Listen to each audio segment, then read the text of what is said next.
বিষয়টো হ'ল আমি অলপতে ডিচেম্বৰৰ 3 তাৰিখৰ পৰা 5 তাৰিখলৈ স্বাস্থ্য সেৱা উৎসৱ 3 আৰম্ভ কৰিম। এই স্বাস্থ্য সেৱা উৎসৱ হ'ল আপোনাৰ যেনেকৈ শিক্ষা বিভাগৰ গুণোৎসৱৰ নিচিনা একেটা বস্তুৱে ৰিপ্লিকা। আৰু ইয়াৰ উদ্দেশ্য হৈছে কি, ছাৰ্ভিচ ডেলিভাৰী বিশেষকৈ পেচেণ্ট আৰু পাব্লিক হেল্থৰ কাৰণে এটা ছেফ আৰু এফিচিয়েণ্ট ছাৰ্ভিচ যাতে দিব পাৰি, সেইটোৰ ওপৰতে ইয়াৰ প্ৰধান উদ্দেশ্য। আৰু এইটো কৰিব যাওঁতে আমাৰ এতিয়া আমাৰ যিবিলাক চিকিৎসালয় আছে এইবিলাকক আমাৰ তাৰ ইনফ্ৰাষ্ট্ৰাকচাৰ আৰু কোৱালিটি ছাৰ্ভিচ আমি ইণ্ডিপেণ্ডেণ্ট কিছুমান এছেছৰ হতুৱাই আমি এছেছ কৰাম। আৰু যাতে সেই এছেছৰসকলে এনেকৈ এছেছ কৰিব যাতে আমি আমাৰ যিখিনি লেকুনি যিখিনি আমাৰ লোফল থাকে সেইখিনি আমি আপগ্ৰেডেড কৰিব পাৰোঁ। হেল্থ ব্লক আছে 5টা, আপোনালোকে জানে, ধেমাজি, গোগামুখ, জোনাই, শিৱসাগৰ, বেঙেনাগড়া।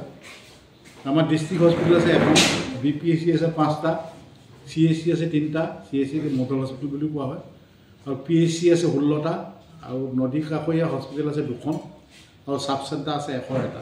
মুঠতে আমাৰ 128টা হেল্থ ষ্ট্ৰাকচাৰ আমাৰ ডিষ্ট্ৰিক্টত আছে। দুটা আমাৰ পৰ্যায়ত ইতিমধ্যে হৈ গ'ল।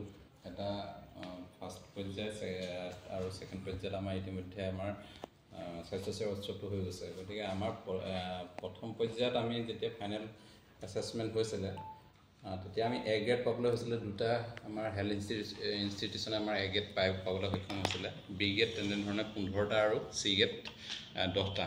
আমি 27টাত প্ৰথম পৰ্যায়ত আমাৰ এছেছমেণ্ট হৈছিলে 27টা।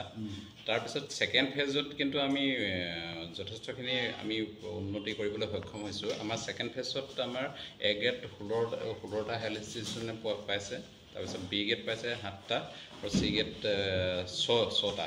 টোটেল আমাৰ 29টাত আমাৰ এছেছমেণ্ট কৰা হৈছিলে। গতিকে আমি এবাৰ আশা ৰাখিছোঁ, আমাৰ গোটেই প্ৰশাসনেও আৰু লগতে স্বাস্থ্য বিভাগেও আশা ৰাখিছে যে আমি এবাৰ মেক্সিমাম আমি A গ্ৰেড পাবলৈ কাৰণে চেষ্টা আমাৰ কৰা হৈছে। মনিটৰিং এণ্ড চাৰ্টিফিকেশ্যন, অৰ্থাৎ আমি কাম কৰি থাকোঁতে কি মনিটৰ কৰিব লাগে, আমি কি চাৰ্টিফিকেশ্যন আমি পাইছোঁ, কোৱালিটি চাৰ্টিফিকেট পাই, এনকুৱাছৰ চাৰ্টিফিকেট থাকে, তেনেকুৱাত আমি কিমান ল'ব পাৰিছোঁ, কোৱালিটিৰ ওপৰত আমি হস্পিটেলখন কিমান কোৱালিটি আমি মেইনটেইন কৰি আছোঁ,